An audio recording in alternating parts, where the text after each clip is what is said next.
नमस्कार। प्रादेशिक समाचार के साथ मैं पूनम करकेट्टा। पहले मुख्य समाचार। जेएसएससी सीजीएल में सफल अभ्यर्थियों का सर्टिफिकेट वेरिफिकेशन जारी, बढ़ाई गई जेएसएससी परिसर की सुरक्षा। ईडी के समन की अवहेलना के खिलाफ आज झारखंड उच्च न्यायालय में मुख्यमंत्री हेमंत सोरेन की याचिका पर फिर होगी सुनवाई।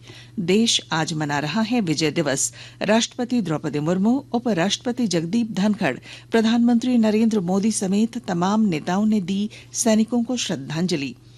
भारतीय मौसम विज्ञान विभाग के 150 वर्ष हुए पूरे, राज्यपाल ने दी बधाई और झारखंड मॉनसून रिपोर्ट 2024 का किया लोकार्पण।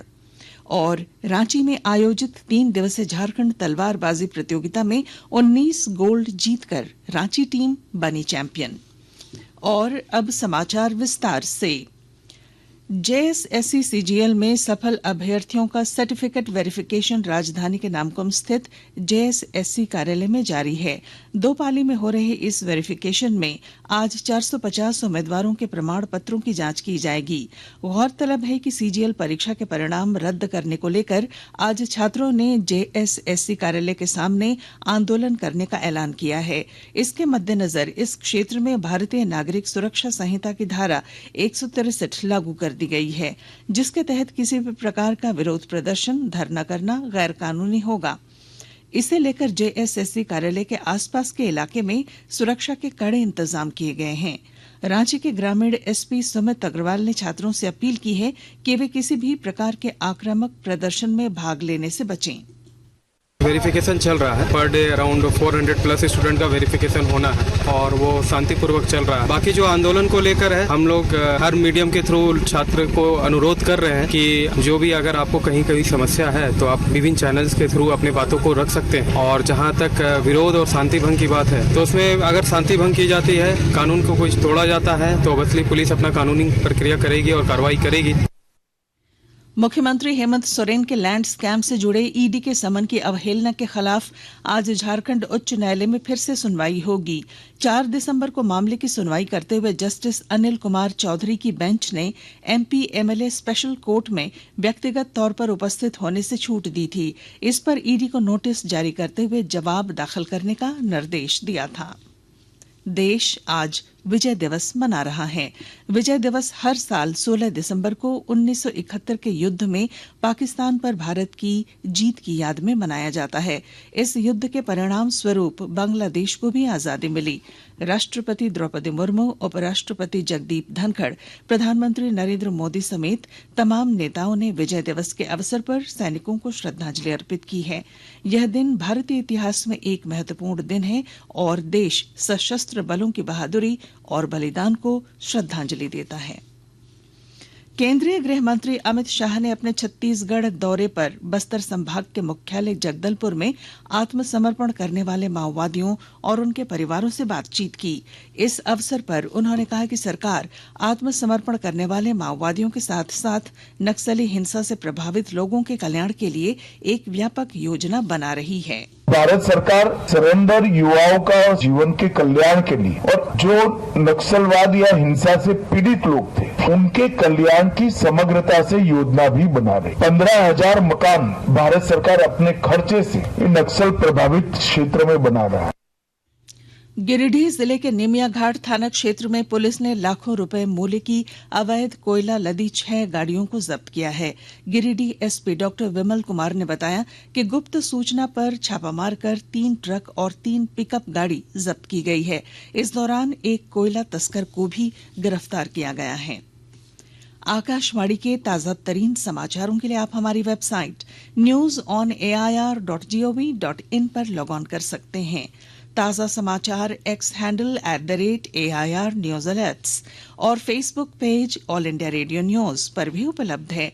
आप प्रादेशिक समाचार एकांश के X handle @AIR news _Ranchi और फेसबुक, इंस्टाग्राम पेज तथा YouTube channel AIR news Ranchi पर भी हमारे बुलेटिन सुन सकते हैं। प्रादेशिक समाचार आप आकाशवाणी रांची से सुन रहे हैं। भारतीय मौसम विज्ञान विभाग के 150 वर्ष पूरे होने के अवसर पर आज रांची में कार्यशाला आयोजित की गई। भारतीय मौसम विज्ञान विभाग और अन्य संबंधित विभागों द्वारा इसका आयोजन किया गया है। राज्यपाल संतोष कुमार गंगवार कार्यक्रम में मुख्य अतिथि के तौर पर उपस्थित हुए। उन्होंने झारखंड मौसम दर्पण और मॉनसून रिपोर्ट झारखंड 2024 का लोकार्पण किया। साथ ही आईएमडी की थीम सॉन्ग लॉन्च की। मौके पर राज्यपाल ने कहा कि प्राकृतिक आपदाओं से निपटने में मौसम विज्ञान विभाग की महत्वपूर्ण भूमिका होती है।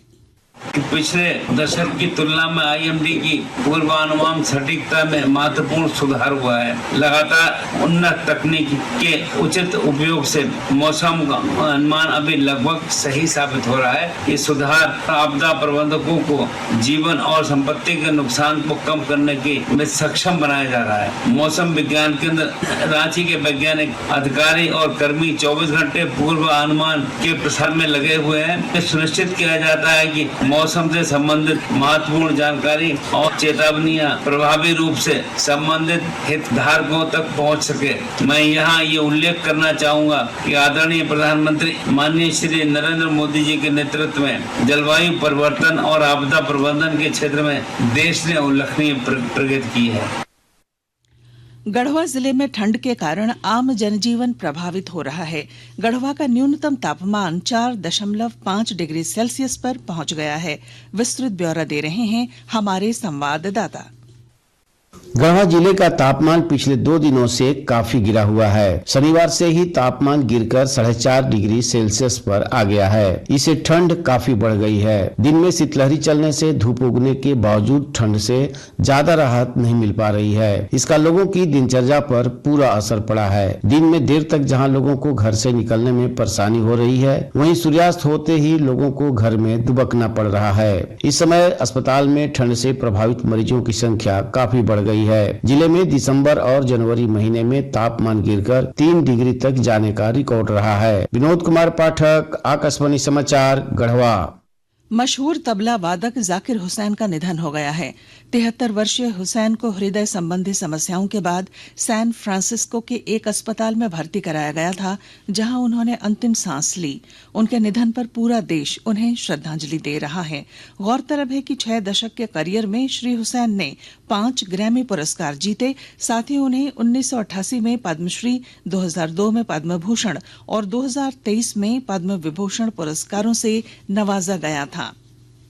तलवारबाजी 3 दिवसीय झारखंड तलवारबाजी प्रतियोगिता में 19 गोल्ड, 16 सिल्वर और 27 ब्रॉन्ज के साथ रांची टीम चैंपियन बनी।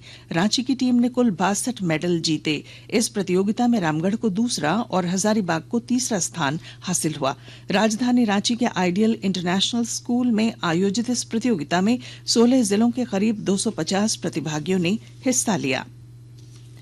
68वें नेशनल स्कूल गेम्स के अंडर 17 बॉक्सिंग में राज्य के मुक्केबाज देवराना ने स्वर्ण पदक जीत लिया है। दिल्ली में आयोजित इस प्रतियोगिता में उन्होंने सेमीफाइनल में उत्तराखंड को 5-0 से हराया और फाइनल में तमिलनाडु को 5-0 से हराकर गोल्ड मेडल जीता।